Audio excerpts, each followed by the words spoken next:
Hello and welcome to the lecture on enzyme distribution and diagnostic significance. The main objectives of today's lecture are to list the factors that affect the enzyme activity in the blood, state the physiological actions and tissue distribution of different enzymes and isoenzymes, describe the clinical significance of some important enzymes, to study the clinical assay of the enzymes. Let me first of all begin by giving the introduction of enzyme distribution and diagnostic significance. The selection of which enzyme to measure in serum for diagnostic or prognostic purposes depend on a number of factors.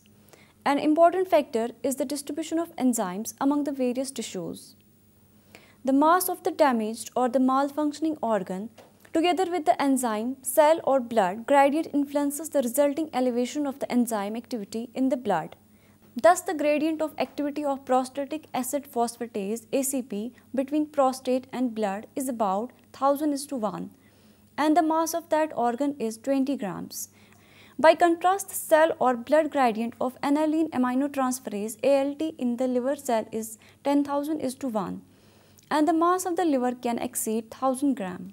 Fewer cells must be damaged in the liver than in the prostate for the abnormality to be detected by an enzyme elevation in blood.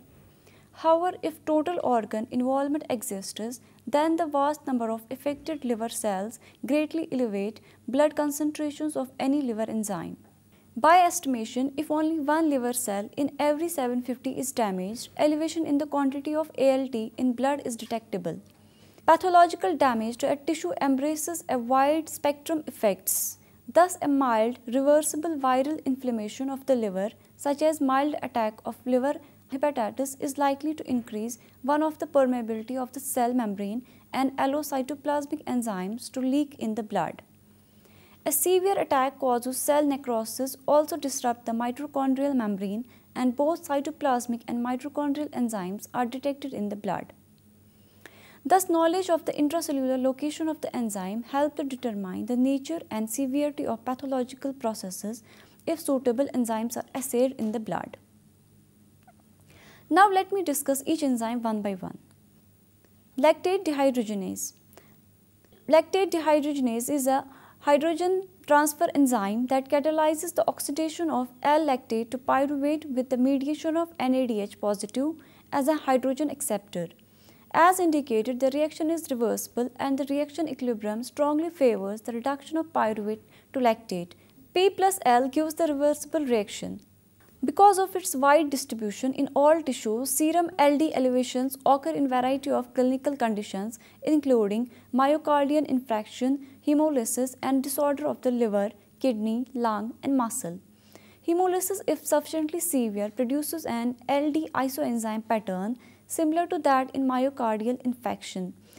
Megaloblastic anemias, usually resulting from the deficiency of folate or vitamin B12, causes the erythrocyte precursor cells to break down in the bone marrow. Ineffective erythropoiesis, resulting in the release of large quantities of LD1 and LD2 isoenzymes. Marked elevations of the total LD activity in serum up to 50 times the upper reference limit have been observed in megaloblastic anemias. These elevations rapidly return to normal after appropriate treatment. Elevations of LD activity are observed in liver diseases, but these elevations are not as great as the increases in aminotransferases activity. Elevations are especially high 10 times normal in toxic hepatitis with jaundice.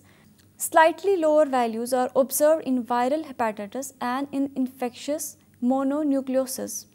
The latter often associated with elevation of LD3.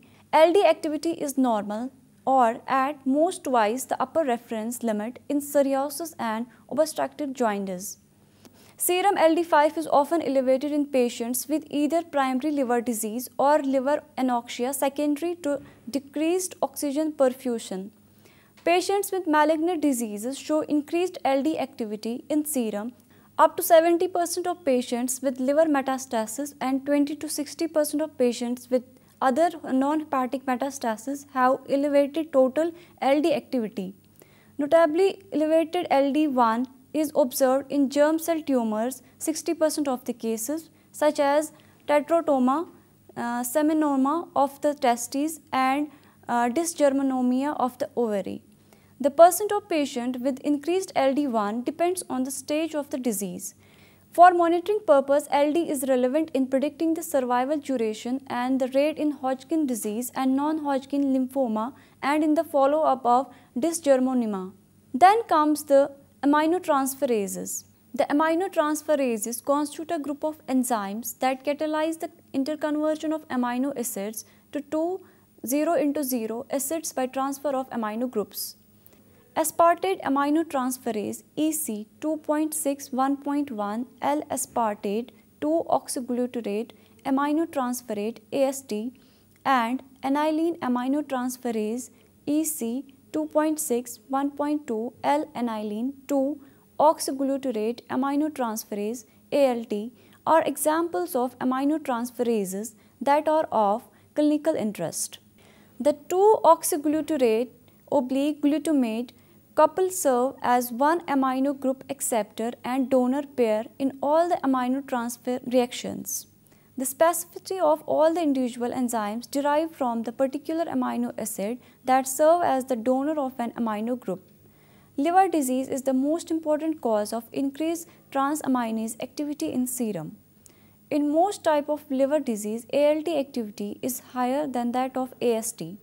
Exceptions may be seen in alcoholic hepatitis, hepatitis cirrhosis, and liver neoplasia. In viral hepatitis and other forms of liver disease associated with acute hepatitis necrosis, serum AST and ALT concentrations are elevated even before the clinical signs and symptoms of the disease such as jaundice appears. Activities for both enzymes may reach values as high as 100 times the upper reference limit, although the 10-fold to 40-fold elevations are most frequently encountered. Peak values of aminotransferase activity occur between the 7th and 12th day. Activities then gradually decrease, reaching normal activities by 3rd to 5th week if recovery is uneventful. Peak activities bear no relation to prognosis and may fall with worsening of the patient's condition.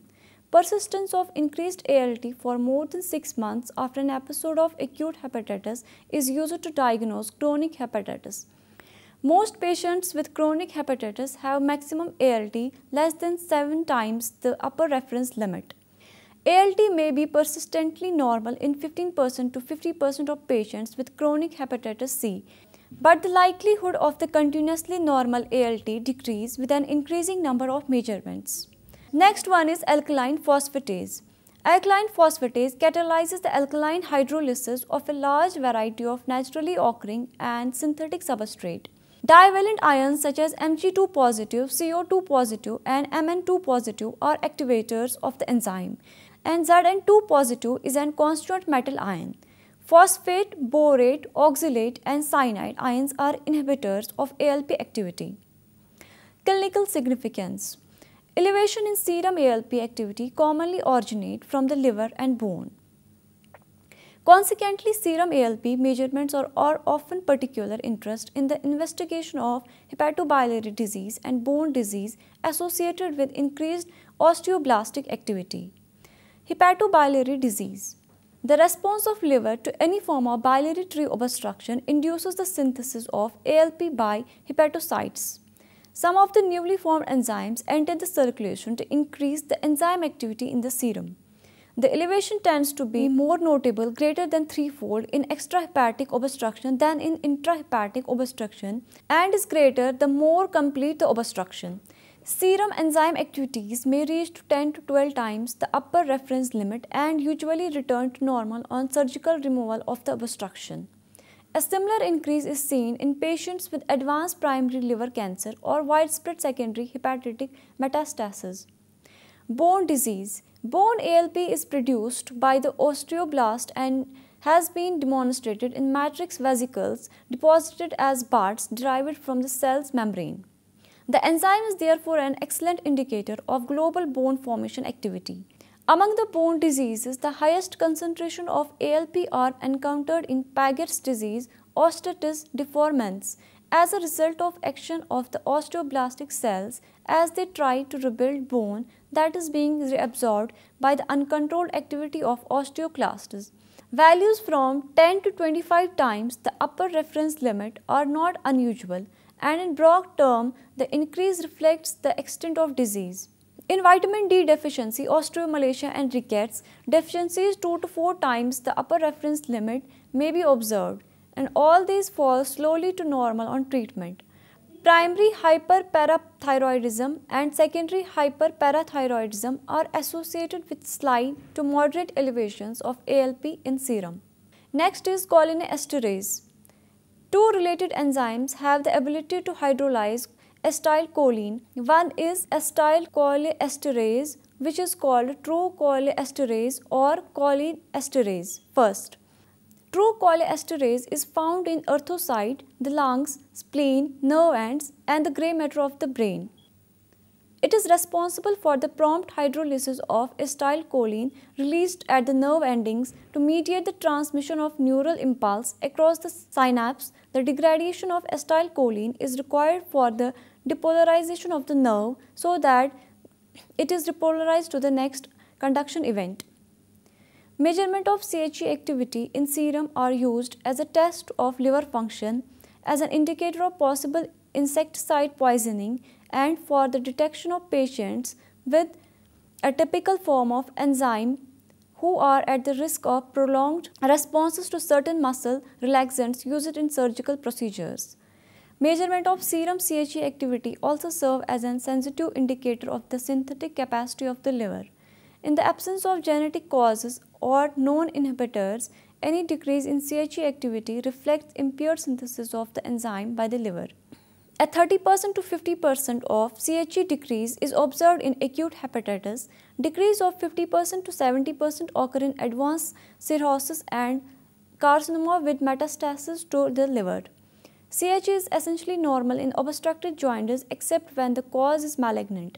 Serial measurement of CHE has been promoted as an indication of prognosis in patients with liver disease and for monitoring liver function after the transplantation. Then comes the acid phosphatase. Under the name of acid phosphatase are included all phosphatases with optimal activity below the pH of 7. ACP is present in lysosomes, which are organelles present in all the cells with the possible exception of erythrocytes. Extralysosomal ACPs are also present in many cells. Activities are TR, ACP in serum are increased physiologically in growing children and pathologically in conditions of increased osteolysis and bone remodeling. Elevations in serum TR, ACP activity often occurs in Paget disease, hyperparathyroidism with skeleton involvement, and the presence of malignant invasion of the bones by cancers. High concentrations of TR-ACP in serum of these patients reflect increased osteoclastic activity, whether appropriate as in normal bone growth or damaging as in metastatic disease. This is therefore a potentially useful marker of the conditions with a notable osteolytic component. However, TR-ACP appear to show relative small dynamic change in comparison with other markers of the bone reabsorption.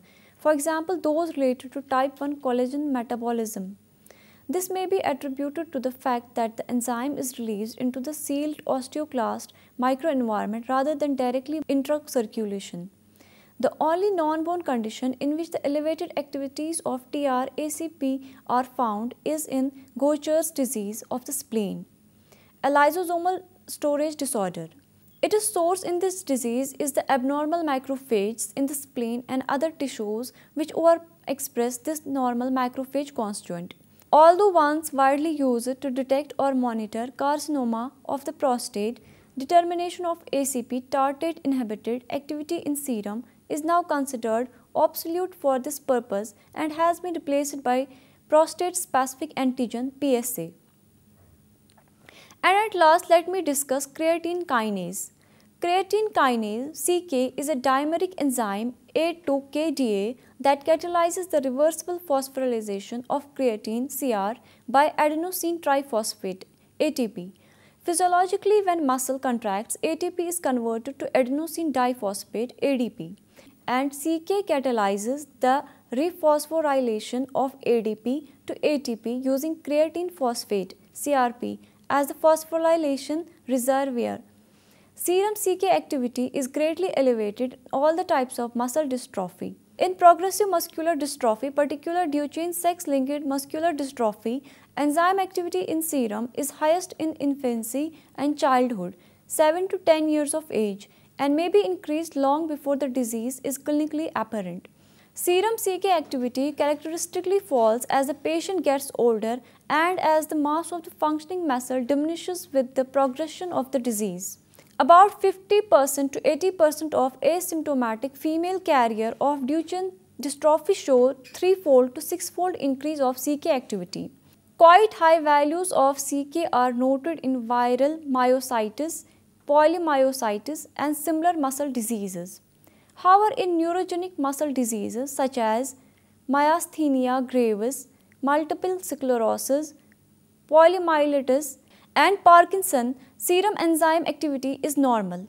Very high activity is also encountered in malignant hyperthermia, a familiar disease characterized by high fever and brought on by administration of inhalation anesthesia, usually halothane, to the affected individual. Exercise and muscle trauma will increase serum CK. For example, sustained exercise such as in well-trained long-distance runners increases the CK-MB content of skeletal muscle owing to the phenomena of fetal reversion, in which fetal pattern of protein synthesis reappear. Thus, serum CK-MB isoenzyme may increase in such circumstances. This explanation may also account for the elevated CK-MB values sometimes observed in chronic renal failure. In acute rhabdomyolysis with severe muscle destruction, serum CK activities exceeding 200 times the upper reference limit may also be found. Serum CK activities are also increased by the other direct trauma to muscle, including intramuscular injection and surgical interventions. Finally, a number of drugs at pharmacological doses will increase serum CK activities. Serum CK activity demonstrates an inverse relationship with thyroid activity. About 60% of hypothyroid subjects show an average elevation of CK activity 5-fold more than upper reference limit. The major isoenzyme present in CK-MM suggesting muscular involvement. During normal childhood, there is an 6-fold elevation in maternal total serum CK activity. Surgical intervention during labor further increases the activity of CK in serum. CK-BB may be elevated in neonates, particularly in brain damaged or very low birth newborns. The presence of CK-BB in blood, usually at low concentrations, may however represent abnormal finding in the first day of life. Measurement of CK activity. Numerous photometric, fluorometric and coupled enzyme methods has been developed for the assay of CK activity using either the forward CR plus CRP or the reverse CRC plus CRP reaction. Analytically, the reverse reaction is preferred because it proceeds about 6 times faster than the forward reaction. CK catalyzes the conversion of CRP to CR with a concomitant phosphorylation of ADP to ATP. The ATP produced is measured by hexokinase glucose 6-phosphate dehydrogenase coupled reaction that ultimately convert NADP to NADPH, which is monitored spectrophotometrically. Zaz and colleague optimized the assay by adding N-acetylcysteine to activate CK, EDTA to bind calcium and to increase the stability of the reaction mixture and adenosine pentaphosphate in addition to AMP to inhibit adenylene kinase. A reference method based on this previous experience was developed by the International Federation of Clinical Chemistry and Laboratory Medicine. It was modified to produce a reference procedure for the measurement of CK at 37 degrees centigrade. CK activity in serum is relatively unstable and rapidly lost during storage. Average stabilities are less than 8 hours at noon temperature, 48 hours at 4 degrees centigrade and 1 month at 20 degrees centigrade. Therefore, the serum specimens should be stored at 4 degrees if the serum is not analyzed immediately. A slight degree of hemolysis is tolerated because erythrocytes contain no CK activity. However, severely hemolyzed specimens are unsatisfactory because enzymes and intermediates aka ATP and G6PD liberated from the erythrocytes may affect the lag phase and side reactions occurring in the assay systems. Serum CK activity is subjected to a number of physiological variations including sex, age, muscle mass, physical activity, and race. For example, men have higher values than women and blacks have higher values than non-blacks. In Caucasian subjects, the reference interval was found to be 46 to 171 U by L for males and 34 to 145 U by L for females. When measured with an assay traceable to the IFCC 37-degree reference procedure. CK isoenzyme measurement. Electrophoretic methods are useful for separation of the entire CK isoenzyme pattern. The isoenzyme bands are visualized by incubating the support with a concentrated CK assay mixture using the reverse reaction. The NADPH formed in this reaction then detected by observing the bluish-white fluorescence after excitation by ultraviolet light 360 nanometer. NADPH may be quantified by the fluorescence densitometry, which is capable of detecting bands of 2 to 5 mu by L. Typical examples of a result obtained by this technique on a serum sample of a healthy adult and for patients who has suffered a myocardial infarction is 24 hours. This discriminating power of electrophoresis also allows the detection of abnormal CK bands. Immunochemical methods are applicable to the direct measurement of CK-MB. In the immunoinhibition technique, an anti-CK-M subunit antiserum is used to inhibit both M subunits of CK-MM and the single M subunit of CK-MM and thus allow determination of enzyme activity of the B subunit of CK-MB. The B subunit of CK-BB and the micro-CKs. To determine the CK-MB, this technique assumes the absence of CK-BB and of other sources of interference such as micro-CK from the tested serum, a circumstance that does not always occur. In contrast with immunoinhibition, which measures the CK-MB isoenzyme by determination of its catalytic activity. Mass immunoassay measures the concentration of CK-MB protein. A number of mass assays using various labels are now commercially available and are used for routine determination of CK-MB. Measurements use the sandwich technique, in which one antibody specifically recognizes only the MB dimer. Mass assays are more sensitive than the activity-based methods with a limit of detection of CK-MB usually less than 1 picogram per liter. The upper reference limit for males is 5 picogram per liter with the values for female being less than the male values. This was all for today's lecture. Hope you understood well. Thank you and goodbye.